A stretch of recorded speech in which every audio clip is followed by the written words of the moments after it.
Hello, what's going on? Welcome to the Creative Time Chamber Show. This is the 5-minute show helping you grow from shy creative to confident creative. My name is Jonathan, and if you've been listening to the previous episodes, you've now taken a step forward and started working on some cool shit.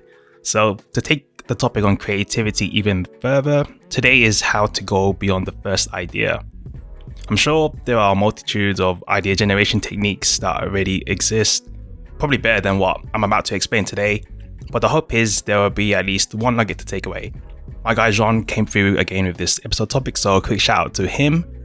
And now, in relative terms, ideas are easy to generate. Usually you would have a rough idea for a solution to a project, but what will separate your work from other work already out there is the idea, right? As professionals, we want the most unique direction to pursue and to bring something new to the table. The caveat: ideas 2, 3, and 4, etc. will be limited if you don't have enough knowledge to pull from. That's why creativity is a lifelong endeavour, constant pursuit to hone your skills. You have to do your homework, become really immersed in what you're doing so you have material to work with. And I will admit, research isn't my cup of tea or coffee. I rarely drink tea. I tend to do as little research as possible for a project, and much prefer to consume information and visual stimulation throughout my week, so the inspirations are in the back of my mind, so when it's time to execute, I'm off. So a quick question for you: where do you find an original idea? Feel free to pause so you can have a little think about it, but the short answer: ideas are everywhere. You have plenty of ideas. When approaching a new project, it's good practice to get the first idea out of the way and let that live somewhere else outside your brain. So if you want more ideas, just look at more things. There you go. We shouldn't feel guilty of the fact that we used X inspiration combined with another inspiration. That's actually the best part. It's all okay to look at something existing to help inspire something else that is related but different. We're largely inspired by what interests us.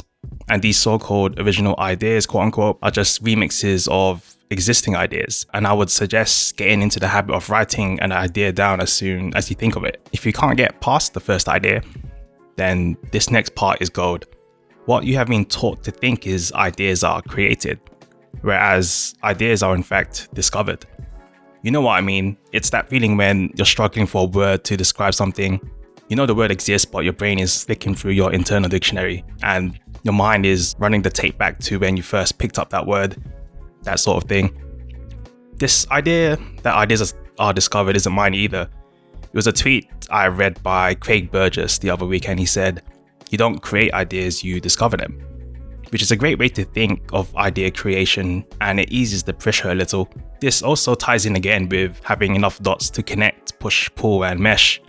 An idea may also be with you all the time without you being aware. My guy Kiiymm also shared his thoughts on how he finds his ideas for music. He said, "Ideas find their way to you." And I love that. I feel if an idea or a certain theme keeps popping up, then it could mean this idea is meant to be brought into existence. And there's no harm in letting that idea take some form to know if it's worth pursuing further. And just to flip the mood for a quick moment, what keeps people from being creative is due to the noise and junk we've accumulated throughout the years. Mainly the opinions of others, the negative news we read, and anything that opposes our work. This also might have affected our confidence as a creative too. And you might have been told that one time that your idea was crap, which can sadly suppress your creativity. Good thing is, creativity can be unlocked, and that means potential to unlock more ideas. And there are moves you can make to take back your creativity and rebuild your confidence.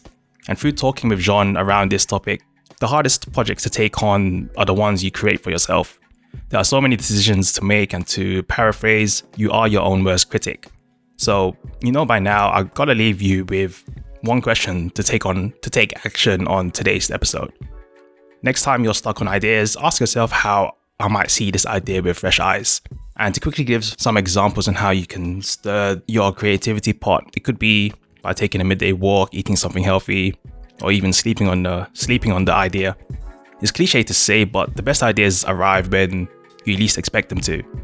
But once you've fueled your mind and let the first idea go, everything we just talked about will allow you to go beyond the first idea. And that is it for this episode of the Creative Time Chamber. I definitely appreciate you for listening, and if today's topic helped you, do give this video a quick like. And thanks so much for taking the time to listen to this episode. On that note, I will give the heads up and say next week I'll be taking a break from uploading a new episode. There are a couple of projects I want to try get out the door, and from past experience, if I don't take a break, I'm just going to burn out and not upload episodes for a year. So to try avoid that, I'm going to try a 6-episode run, 1 to 2 weeks off, and then continue another 6. So that's just what to expect from me going forward. However, if you do want to continue the conversations and chat creativity in general, you can reach out to me on Twitter at J10Art. So for now, stay safe. You've been in the creative time chamber where you enter shy and leave a more confident creative.